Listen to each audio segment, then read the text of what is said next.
My dream was to leave home, to leave the countryside and the mountains behind me.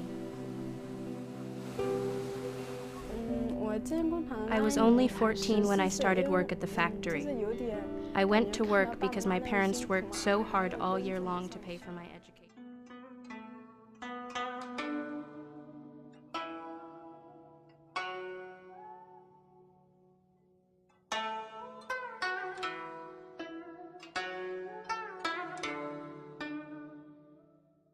It is time now to think different about Apple, because here it is. This is where your iPhone was born, and these are the people who brought it to life. My name is Bill. Nice to meet you. I'm first struck by how young they are. Not 13 like some of the horror stories I'd heard, but 17, 18. No one looked over 30. I know many came from poor villages out in the countryside with the hope of making $2 an hour.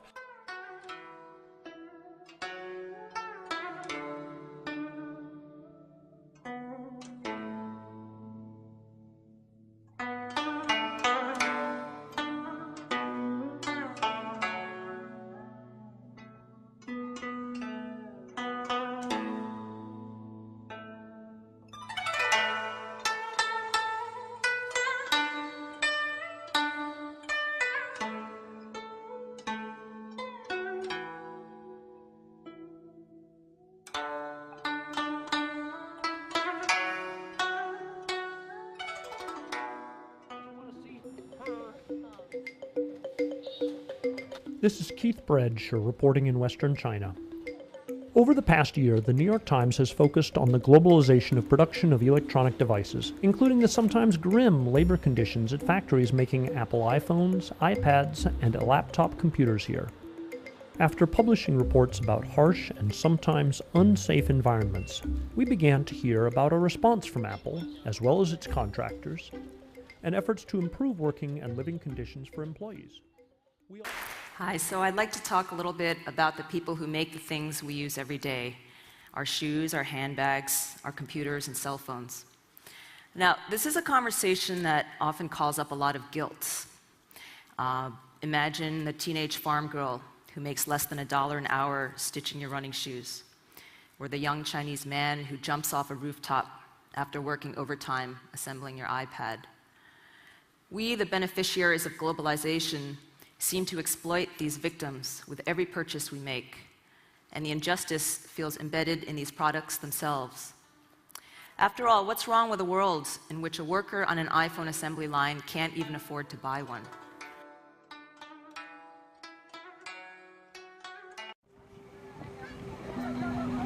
In China, every year, over 12 million teenagers leave home to find work. They're part of 260 million Chinese who must travel far from home just to make a living.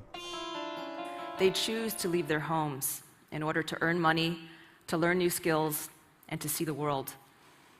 In the ongoing debate about globalization, what's been missing is the voices of the workers themselves. Here are a few.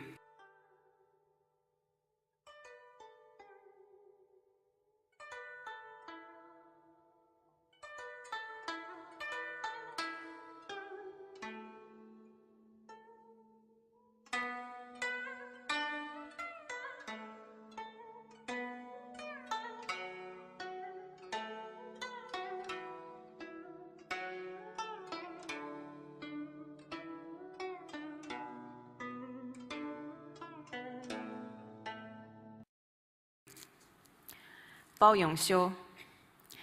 My mother tells me to come home and get married, but if I marry now, before I have fully developed myself, I can only marry an ordinary worker, so I'm not in a rush. Chun Ying. When I went home for the new year, everyone said I had changed. They asked me, "What did you do that you have changed so much?" I told them that I studied and worked hard. If you tell them more, they won't understand anyway. Wu Chunming. Even if I make a lot of money, it won't satisfy me. Just to make money is not enough meaning in life. Xiao Jin. Now, after I get off work, I study English, because in the future, our customers won't be only Chinese, so we must learn more languages. All of these speakers, by the way, are young women, 18 or 19 years old.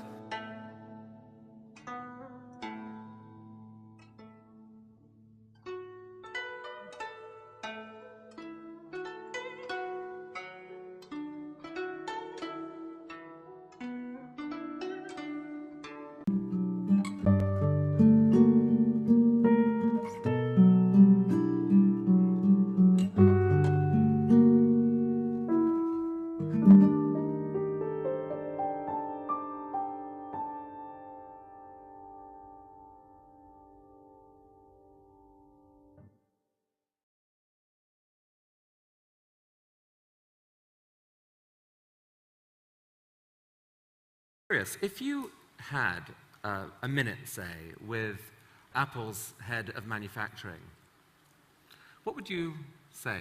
1 minute. 1 minute.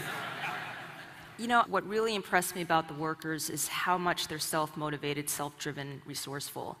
And the thing that struck me, what they want most is education to learn, because most of them come from very poor backgrounds. They usually left school when they were in 7th or 8th grade.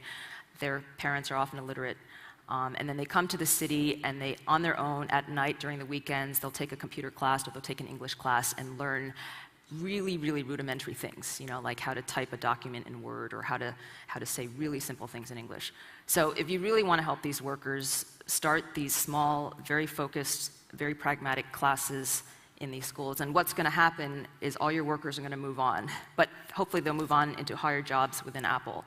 And you can help their social mobility and their self-improvement. When you talk to workers, that's what they want. They do not say, I want better hot water in the showers, I want a nicer room, I want a TV set. I mean, it would be nice to have those things, but that's not why they're in the city, and that's not what they care about.